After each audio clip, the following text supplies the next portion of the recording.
Here we see an average modern football formation, the 4-2-3-1, most commonly used today. And as you see, each position has a numerical value to identify that position. But why are they numbered in the way that they are? How did we get the number 10 as the attacking mid, the number 6 as the holding mid, and the striker as number 9? In this video, I'm going to take you through the evolution of formation and why each position has that specific number. Let's get into it.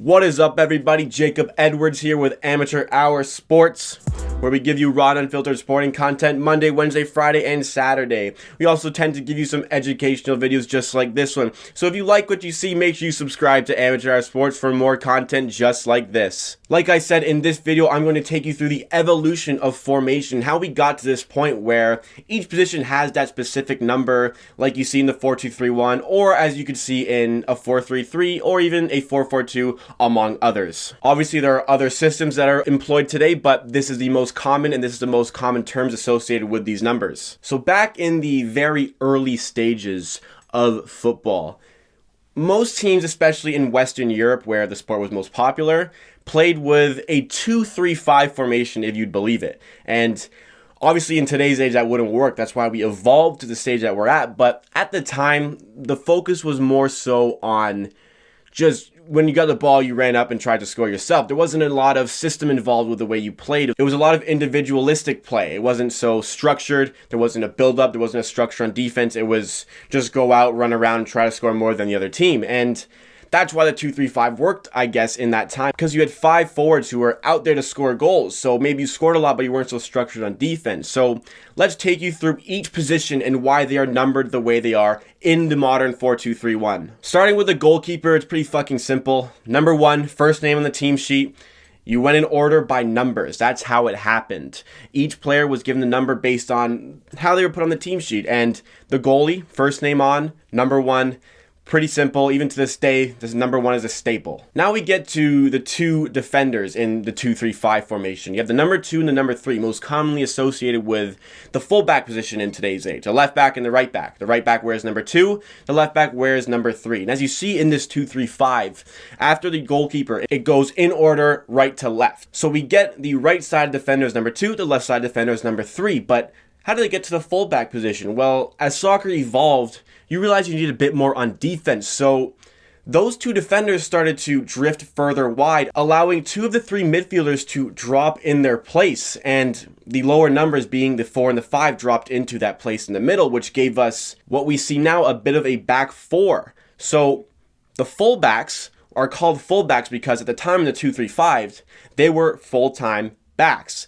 They spent all their time on defense. Fullbacks. That's why it's kind of weird that we call the fullbacks, the right back and left back, as fullbacks. But in the early stages, they were fullbacks. They spent all their time at the back, but as we needed to evolve in soccer, they drifted wide, allowing these central players to drop further in, the number 4 and the 5, which are the numbers most commonly associated with the center backs position. And we commonly refer to these center backs as center halves. And that's why they're called center halves, because they started in the middle. They were center halves. Center of the field, halfway up the pitch.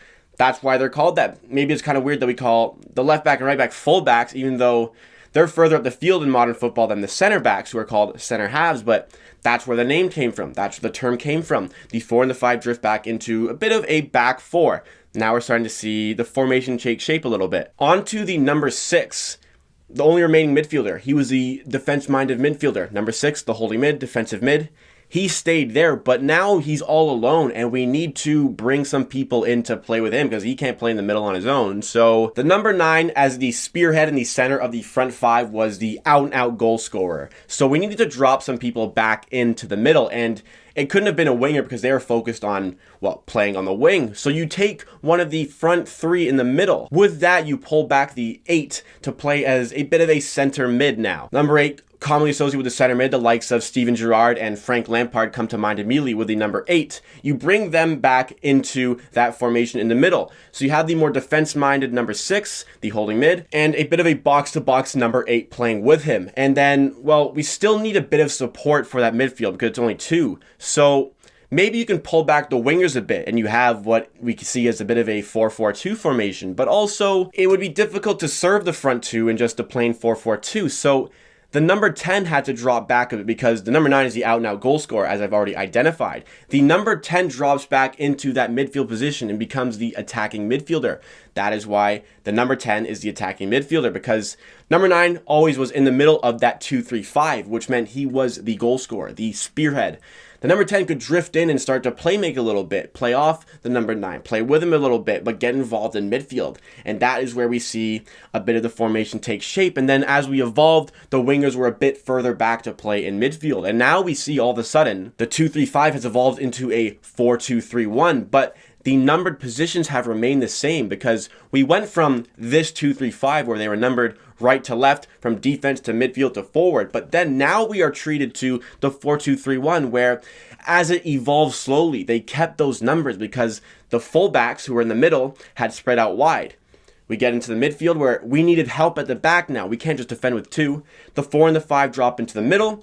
Then we have the holding mid, the number 6, who still remains there, but he needs help. We drop in the 8, and we drop in the 10 to go help him in the middle. We're left with the 7 on the right, the 11 on the left, definitely most commonly associated with those winger positions, the likes of David Beckham on the right wearing the 7, and you could say Neymar on the left wearing number 11. Obviously, players in this day and age can wear whatever they want, but up until the 90s, whatever position you played, you wore that number, and that's why it's most commonly associated with these positions, because you didn't have a set number in your squad. It's just however the team sheet was lined up, that's who got each number.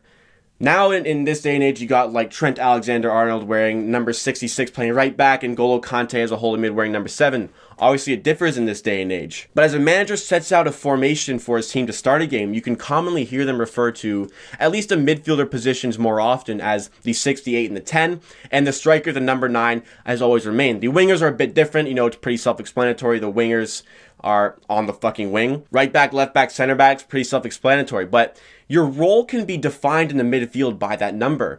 If you're the number 6, you're the more defense-minded one, allowing the number 8 to push forward. Or even if you play with 2 number 6s, you can have 2 defense-minded and the number 10 going forward. But commonly, you can have the 6, the 8, and the 10, and then the number 9 up top. And that is where these numbers come from. That is how football evolved from the most commonly used 2-3-5 of the old into the current 4-2-3-1, 4-4-2, 4-3-3, etc. Most commonly used is the back 4 over the back 3 and the back 5, and that's why we have these numbers. And again, in this day and age of football, it doesn't really matter what position you play. I've played center mid my whole life, and I've always wanted to wear number 7. Though I was not a number 7, that has always been my favorite number. I wasn't technically a number 7 on the wing.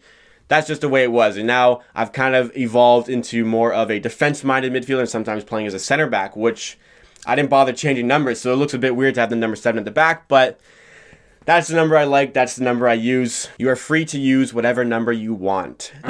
Short video today, that wraps it up. If you learned something today, be sure to like the video if you liked, and subscribe to Amateur Hour Sports for more content just like this. Also, hit that notification bell because we post 4 times a week. At the end of the day, I believe what I say, and if you disagree, that is okay, although that doesn't apply to this video. I just say it. Thank you for watching. See you again next time.